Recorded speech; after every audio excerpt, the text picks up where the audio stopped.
Evangelho de Lucas, capítulo 14. Jesus cura um hidrópico no sábado. Certo sábado, chegando Jesus para comer na casa de um importante fariseu, todos observavam com atenção. E aconteceu o quê? À frente dele estava um homem doente, com o corpo todo inchado. Jesus indagou aos fariseus e aos mestres na lei: é permitido ou não curar no sábado? Eles todavia ficaram em silêncio. Jesus, por sua vez, tomando o homem pela mão, o curou e despediu-se dele. Em seguida lhes questionou: qual de vós, se o seu jumento ou boi cair num poço, não o salvará rapidamente, ainda que seja dia de sábado? Diante disso, eles ficaram sem palavras para responder. Os humildes serão exaltados. Observando como os convidados escolhiam os lugares de maior destaque ao redor da mesa, Jesus lhes propôs uma parábola. Quando por alguém fores convidado para um banquete de casamento, não busques o lugar de honra, pois é possível que tenha sido convidada também outra pessoa, ainda mais digna do que tu. Sendo assim, o anfitrião, que aos dois convidou, se aproximará de ti e te pedirá: dá o lugar onde estás a este. Então, sob grande humilhação, irás ocupar o último lugar. Por esse motivo, quando fores convidado, dá preferência aos lugares menos importantes, de forma que quando passar o anfitrião do banquete, te saude exaltando: amigo,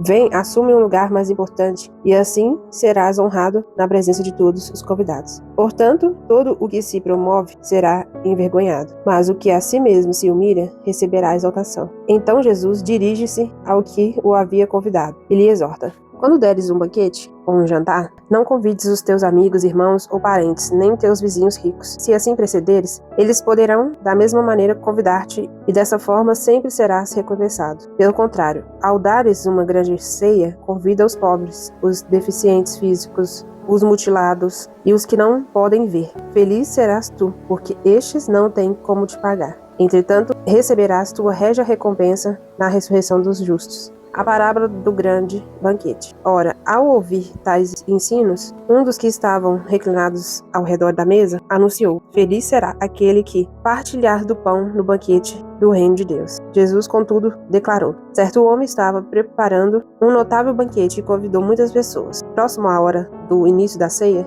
enviou seu servo para anunciar aos que haviam sido convidados: vinde, eis que tudo está preparado para vós. Contudo, por começaram a declinar com desculpas. O primeiro alegou: acabei de adquirir uma grande propriedade e preciso ir vê-la. Por favor, queiras desculpar-me. Outro, conviva, explicou-se: acabei de comprar 5 juntas de bois e preciso experimentá-las. Rogo-te que me tenhas por perdoado. E o outro ainda argumentou: acabo de me casar e por esse motivo não posso ir. Diante disso, voltou o servo e tudo relatou ao seu senhor. Então o dono da casa irou-se sobremaneira e ordenou ao seu servo: sai agora mesmo para as ruas e becos da cidade e traze para aqui os pobres, os aleijados, os cegos e os coxos. Mais tarde lhe relatou o servo: tudo o que o Senhor mandou está feito, conforme a tua vontade, mas ainda há lugar. Então ordenou o Senhor ao seu senhor: ide por vários caminhos e atalhos, e os que encontrar, obriga-os a entrar, para que a minha casa fique repleta. Porquanto vos asseguro que nenhum daqueles que previamente foram convidados provará da minha ceia.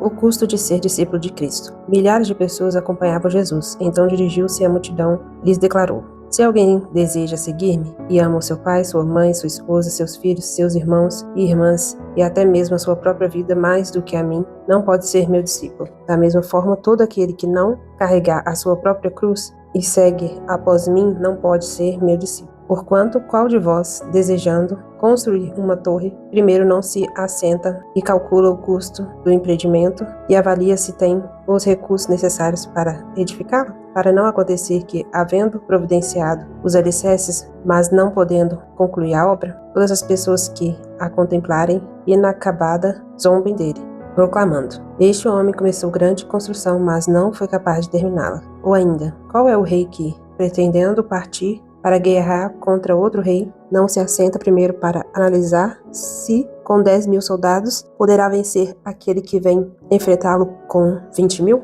Se chegar à conclusão de que não poderá vencer, enviará uma delegação, estando o inimigo ainda longe, e solicitará suas condições de paz. Assim, portanto, todo aquele que dentre vós, que não renunciar a tudo quanto de mais estimado possui, não pode ser meu discípulo. Portanto, bom é o sal, mas ainda ele, se perdeu o sabor, como restaurá-lo? Não serve nem para o solo, nem mesmo para adubo. Será apenas lançado fora. Aquele que tem ouvidos para ouvir, ouça.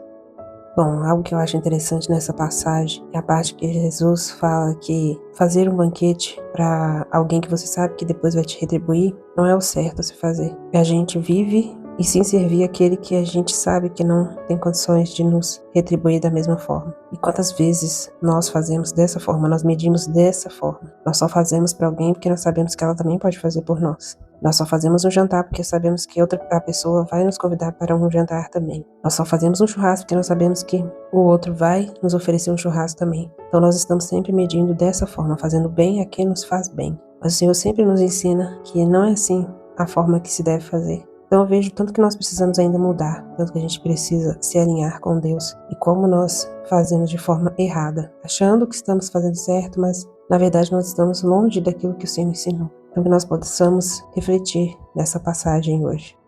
Senhor Deus, querido Pai, nós te agradecemos por mais um dia, pela Tua palavra. Nós confessamos ao Senhor que não é fácil cumprir aquilo que o Senhor disse, porque é muito mais agradável você fazer o bem a quem te faz o bem. Muito mais agradável você servir aquele que vai te servir também. E difícil e dura coisa é fazer o contrário. Amar quem nos odeia, servir a quem não nos serve, fazer o bem para quem nos faz mal. Como é difícil cumprir a Tua palavra. Como é difícil obedecer e viver a Tua palavra. Então nós assumimos que não é uma tarefa fácil e nós pedimos que o Senhor nos ajude a cumprir, porque nós precisamos cumprir a Tua palavra. Precisamos estar em obediência. Então nos ajude, nos incomode a fazer o bem, a servir a quem realmente necessita. Que nós sejamos sensíveis à Tua vontade. Em nome de Jesus. Amém.